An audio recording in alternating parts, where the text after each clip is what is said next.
बोलिए कृष्णचंद्र भगवान की जय। नारायणं नमस्कृत्य नरं चैव नरोत्तमं देवीं सरस्वतीं व्यासं ततो जयमुदीरयेत्।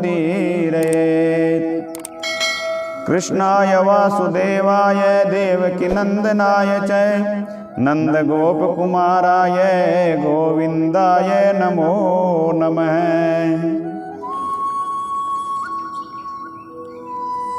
आज आप सुनिए विषम पंचक की कथा। एक समय राजा परीक्षित ने महात्मा जी व्यास जी से पूछा कि हे भगवान, आपने कार्तिक मास की कथा तो सुनाई, लेकिन एकादशी से लेकर पूर्णिमा तक के इन 5 दिनों को विषम पंचक के नाम से क्यों जाना जाता है, ये हम जानना चाहते हैं। और 5 दिनों के व्रत करने से क्या लाभ है? तो महात्मा व्यास जी ने कहा कि हे परीक्षित, कुछ समय पहले काशीपुरी में बहुत ही निर्धन एक सोमेश्वर नाम का ब्राह्मण रहता था। उसका शरीर बहुत कमजोर था, परंतु वह भगवान विष्णु का भक्त था।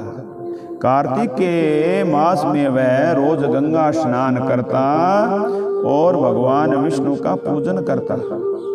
पर एक दिन वह शरीर से बड़ा पीड़ित हुआ। गंगा स्नान करने गया, पर सीढ़ियां उतरी नहीं जाती थी और किसी तरह से वो गंगा में पहुंच गया। स्नान करके जब ऊपर नहीं चढ़ा गया तो वहीं बैठ करके संध्योपासन करने लगा। वहीं पर वृद्ध ब्राह्मण के रूप में भगवान आए और उस कष्ट में बैठे देख करके पूछा, हे ब्राह्मण, तुम्हारी अवस्था स्नान करने की नहीं है, फिर भी तुम ऐसी अवस्था में बुढ़ापे में भी स्नान करने के लिए आए हो, क्या चाहते हो? तो ऐसे वचन वृद्ध ब्राह्मण के सुनकर ब्राह्मण ने कहा, हे भगवान, मैं बहुत गरीब हूँ, इन लोगों में बड़ा अपमानित हूँ और मुझ गरीब को कोई भी अपने साथ नहीं रखता, बड़ी तकलीफ पाता हूँ, परेशान भी रहता हूँ। कोई आप उपाय बता दीजिए, मैं आपकी बड़ी दया समझूंगा।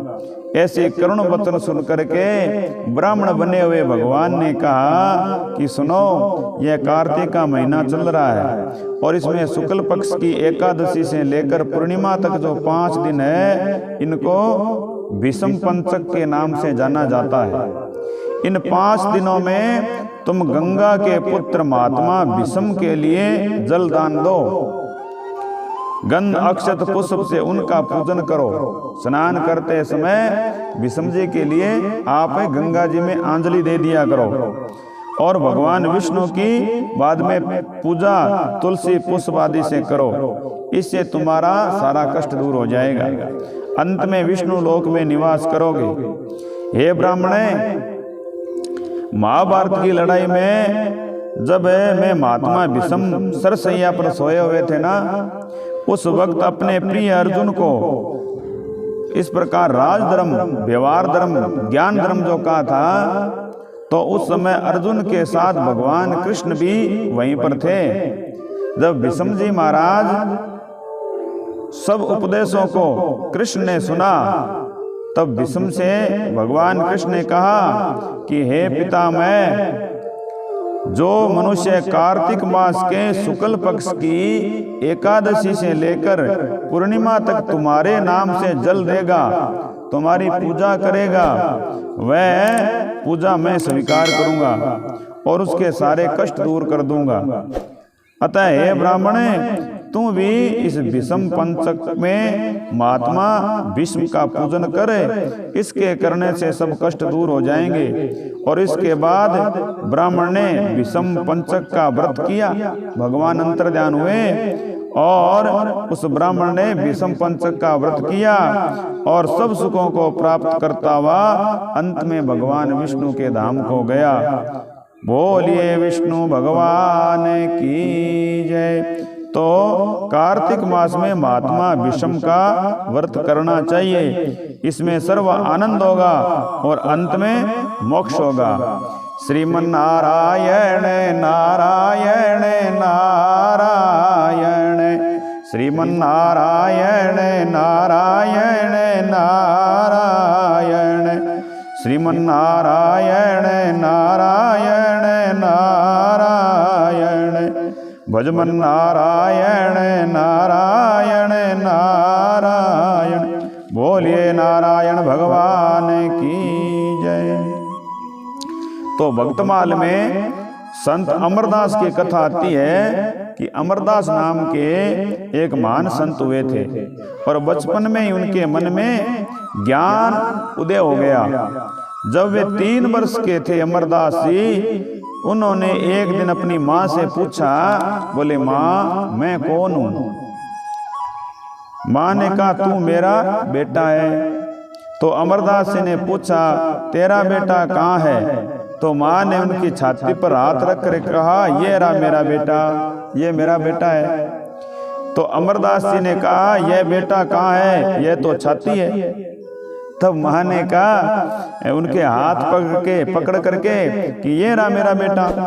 तो अमरदास जी बोले माँ ये तो हाथ है। माँ ने उन्हें अपनी गोद में उठा लिया और बोली यह मेरा बेटा।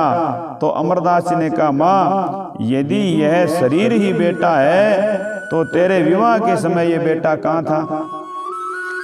तब माँ ने कहा बेटा मेरे विवाह के बाद तेरा जन्म हुआ है। तब अमरदास जी बोले माँ तू झूठ बोलती है, विवाह के बाद तो इस शरीर का जन्म हुआ, किंतु उसके पहले भी तो मैं कहीं अवश्य रहा हूँगा। माँ मेरा असली घर कहाँ है? तो मानव का सही मुकाम परमात्मा के चरण है। मैं कौन हूँ, ये मेरा लक्ष्य क्या है? इस प्रकार से अमरदास जी ने विचार किया। तो विचार करना चाहिए कि मानव विषय वासनाओं में फंसा हुआ है, मैं कौन हूँ इस पर विचार नहीं करता तो स्वयं को नहीं जानता, परमात्मा को कैसे जानता है? तो आत्मा परमात्मा का ही एक अंश है। ईश्वर अंश जीव अविनाशी, चेतन अमल सहज सुख राशि। जीवात्मा शरीर से अलग है। शरीर तो बार बार जन्मता है और बार बार मरता है। तो इस शरीर में जो बोलने वाली है ये एक आत्मा है। ये हमारे माता पिता के विवाह से पूर्व थी, हमारे से भी पूर्व थी और आगे भी रहेगी। इसलिए वह ना तो स्त्री है ना ही ये आत्मा पुरुष है, बोले ये आत्मा है। तो इसका मनन करना चाहिए कि मैं कौन हूँ। तो देह का विस्मरण होते ही आत्म रूप का भान हो जाता है और इसी को जीवन मुक्ति कहते हैं। क्यों? बोले आत्मा कभी मरती नहीं है और ना कभी नष्ट होती है। तो जन्म जन्मांतर में शरीर बदलती रहती है जैसे कपड़े बदलते हैं। और इस बात का जब हृदय में ज्ञान हो जाता है इसी को जीवन मुक्ति कहते हैं। बोलिए विष्णु भगवान की जय। नारायण नारायण नारायण, भजमन नारायण नारायण नारायण, श्रीमन्नारायण नारायण नारायण, भजमन नारायण नारायण नारायण। बोलिए नारायण भगवान की जय।